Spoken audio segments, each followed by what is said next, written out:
everybody, my name is Mr. Francy and welcome back to Mr. Francy Reads. Okay, so today I'm doing my reading vlog, talking all the books that I've read between the dates of the 15th and the 20th of May 2023. My word, have I done a number of reading vlogs since I started this channel, and the good news is that I've kept them all. I haven't gotten rid of any of them, so if you'd like to check out any reading vlogs from the month of the January 2020 through to now, feel free to go back and have a look at them. I've done it recently and it was a very interesting experience. I feel like I've grown a lot. Alright, so this week's reading vlog is brought to you by The Foxhole Court by Nora Sakovic, because every time I see this book on my bookshelf, or if I am reminded of it by something coming up in a video for me or something like that, oh my goodness, I know that I need to get back to this book, and I actually plan to it. So I have an update for you all on this book. Let's put it up on the screen if we haven't already. The Foxhole Court by Nora Sakovic. It is a gorgeous book with a white background, and it has like a paw print of what looks like a dog or potentially a fox on the cover. So here is the update for you regarding this book. I am not reading it next month, but I am reading it in July. This book has been waiting for me on my shelf for a very long time. If you don't know the backstory to my experience with this book, allow me just a quick moment to explain it to you. A number of years ago, I picked this book up, but I wasn't in the best headspace. And this is the type of book that gives you little nuggets of information here and there. And if you miss any of them, you feel like you're out of the loop. And I ended up missing 3 incredibly crucial nuggets of information, but didn't feel I had the time to go back and start it again. So I shelved this book. I have always wanted to go back and pick this book up, and now I can officially tell you all I'm picking it up in July, and I'm so excited about that. So thank you, Nora Sakovic. Looking forward to it. Yeah, okay, now let's talk about what I've been reading this week. So I have finished Death and Daisies by Amanda Flower. This is book number 2 in the Magic Garden mystery series.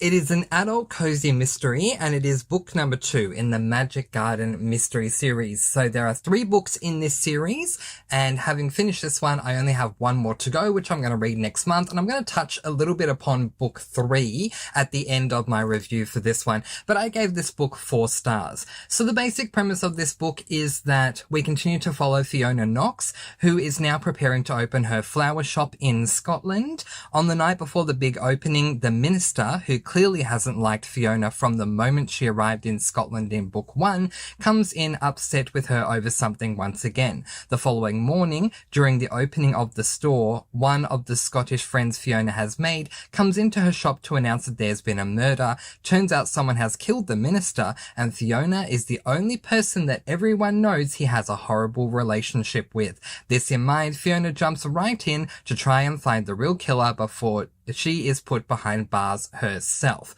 Okay, so last week I spent a lot of time focusing on the audiobook of this book, so I'm gonna just mention it here incredibly briefly, and that's all.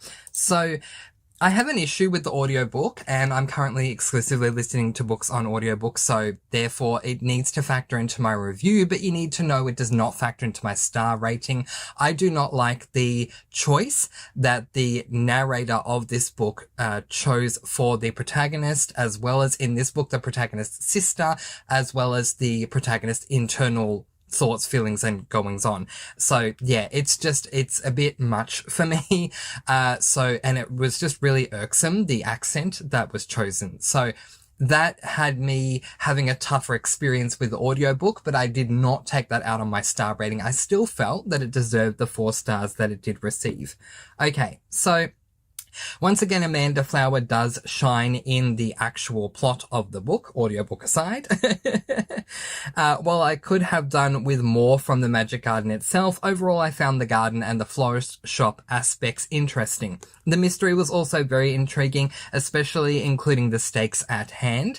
My one con is that I felt we could have learned so much more about the magic to do with the garden by now, and with only 1 book left in the series, I'm surprised we still don't know a lot about it. In saying that, it has me intrigued to see how Amanda Flower will end the series. So yeah, this series being literally called a Magic Garden Mystery series, I am very surprised that we don't know a lot at all about the magic within the garden. This is book 2 out of 3. We have 1 book left. I thought we would have learned a heck of a lot more.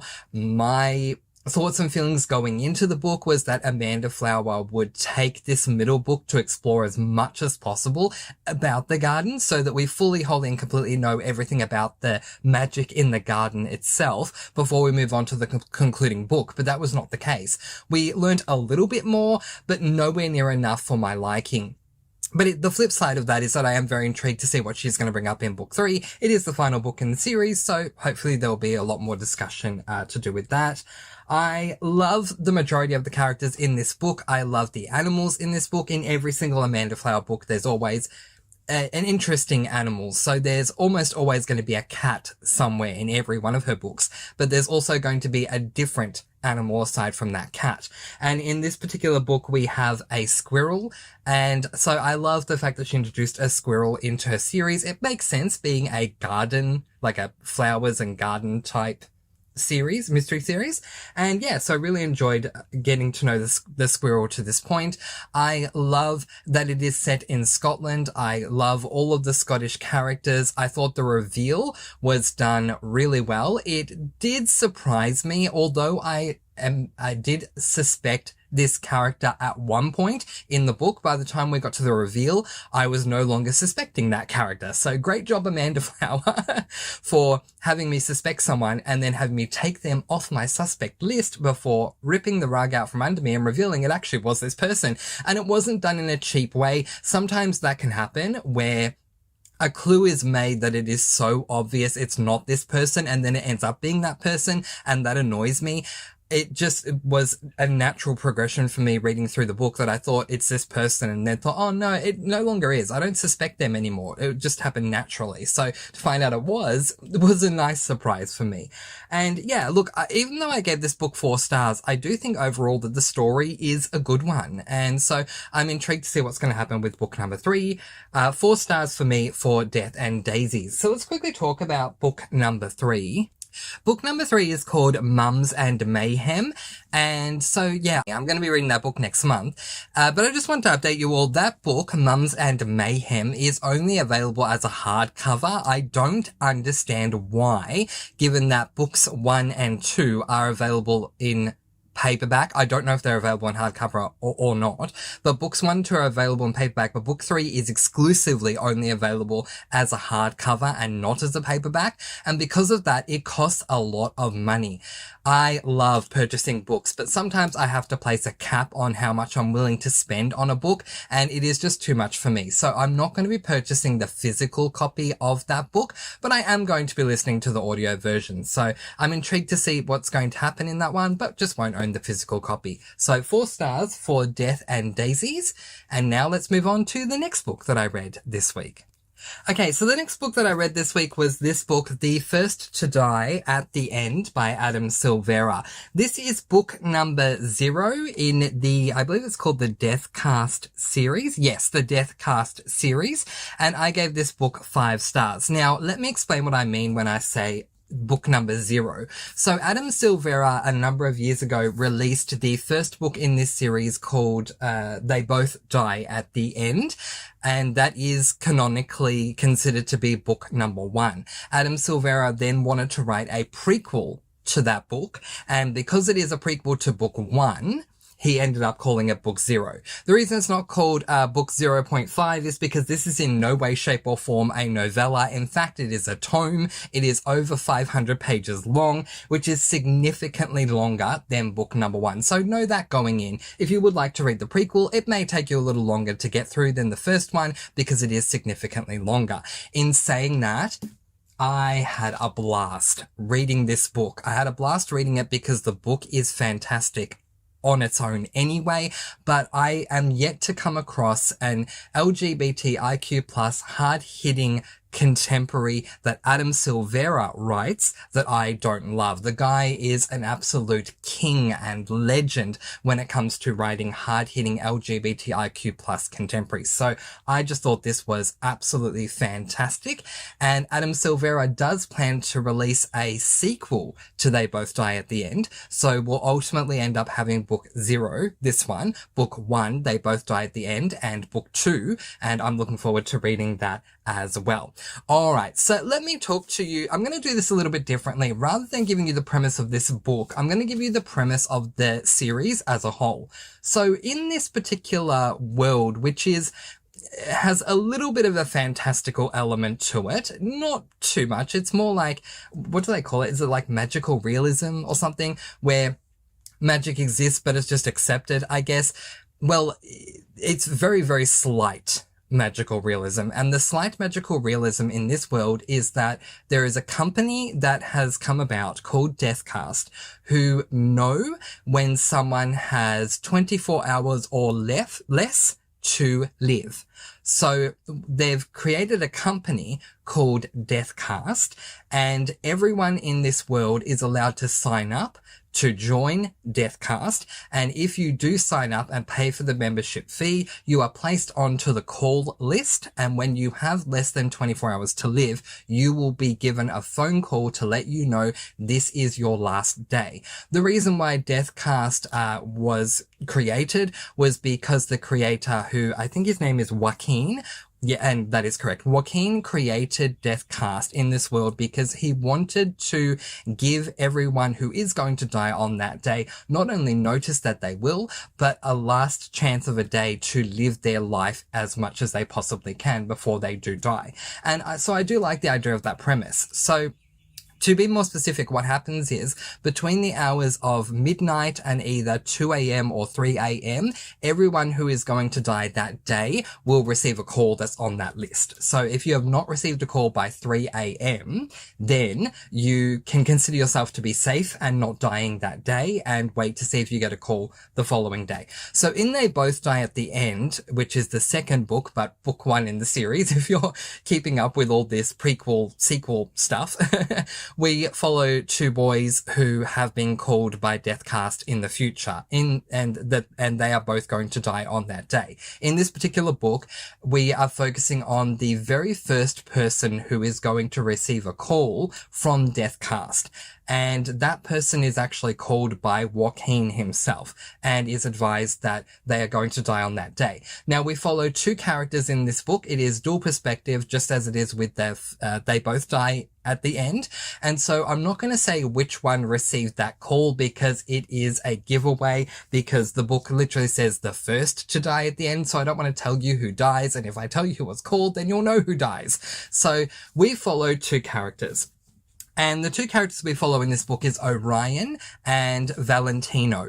So Orion is an intriguing character because he has a heart condition that he has been struggling with for a very long time, and he is waiting at Times Square for the countdown for the first of the Deathcast calls to be made because he knows he is going to die any day now, so he's expecting the call. Valentino, meanwhile, has grown up with a horrible family. He has just come out to his parents who were incredibly unaccepting and just, yeah, it was just horrible the way they reacted. So he moved out of home and moved interstate to New York, and he wants to start up a modeling career because it's something he's always had a passion to do.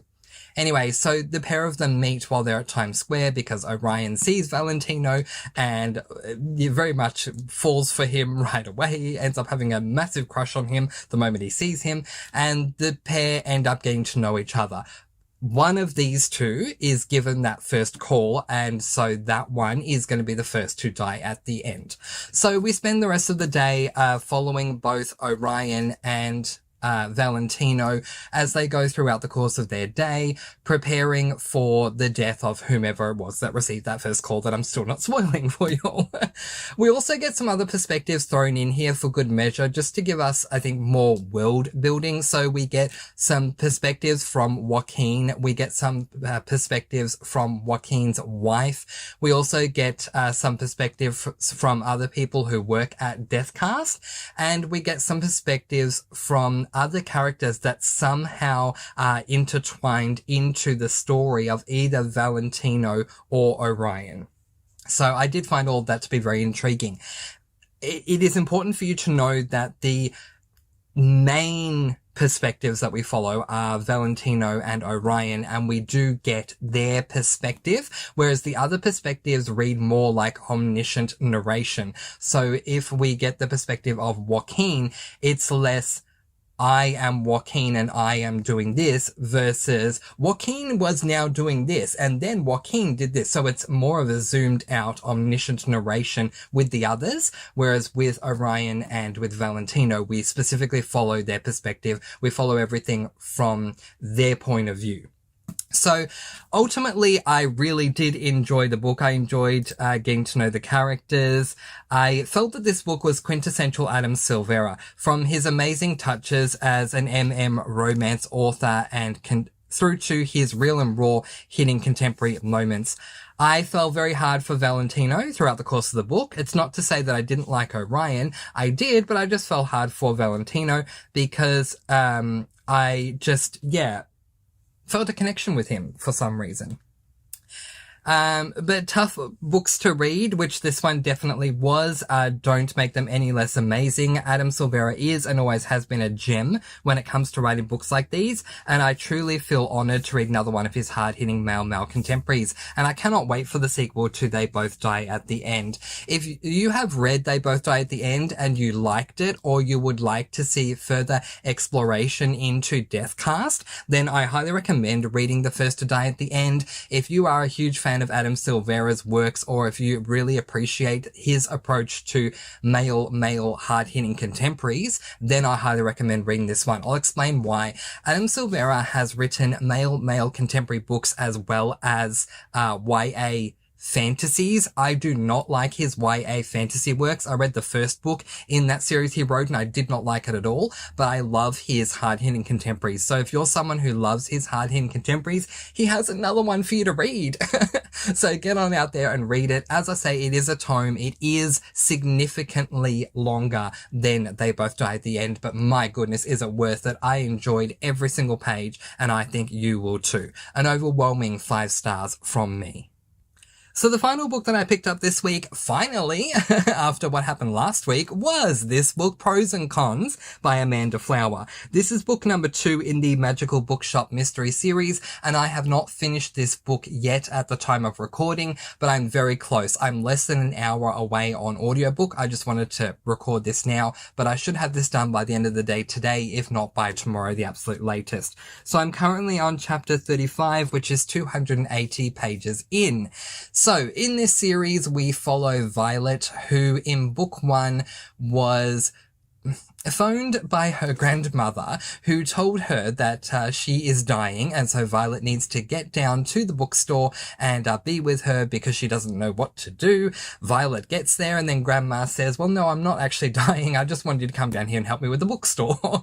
Violet is obviously annoyed about this and wants to do everything she can to just get back home, but then she ends up finding out a lot of different things about the bookstore and about her grandmother's relationship with the bookstore, as well as the fact that there is more to her, Violet, and the bookstore itself. So Violet ends up finding out, and I can say this because I don't consider it to be a spoiler. In fact, it is the heart of the series. There are 5 books in the series, and we find this out very early on in book 1. But I'll put a spoiler tag up on the screen to say this, just in case you don't want to know anything else other than a basic premise of book 1. So we'll put up the spoiler tag now.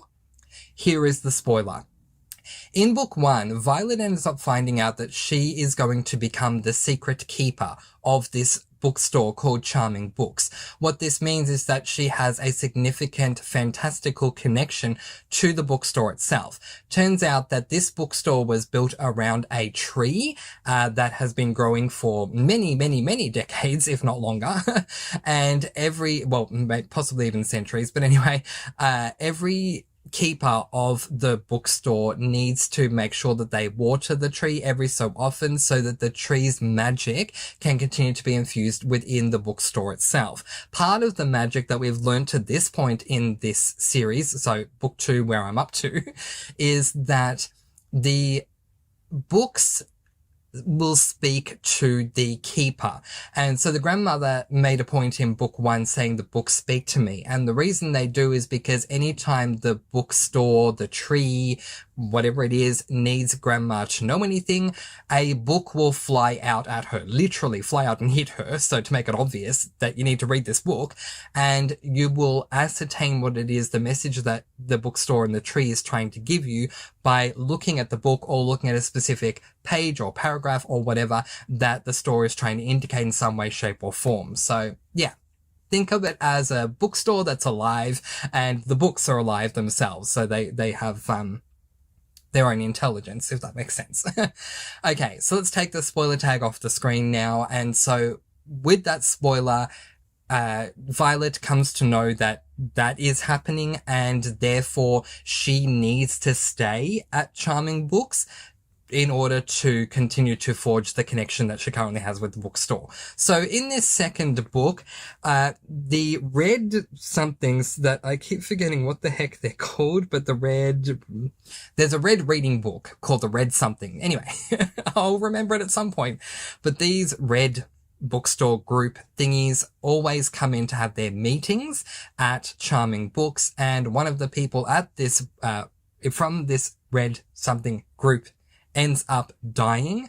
So what happens is the night before her death, this group comes into the store and, as I say, they have multiple meetings at the store. So grandmother and Violet know these people very well by now, and they are going to put on a poetry reading the following day from the works of Edgar Allan Poe. And so they're all discussing things to do with that going on. The following day, one of the members goes to change into her vintage costume because they're all dressing up to look like they're from that time period to make it all seem more authentic, I guess.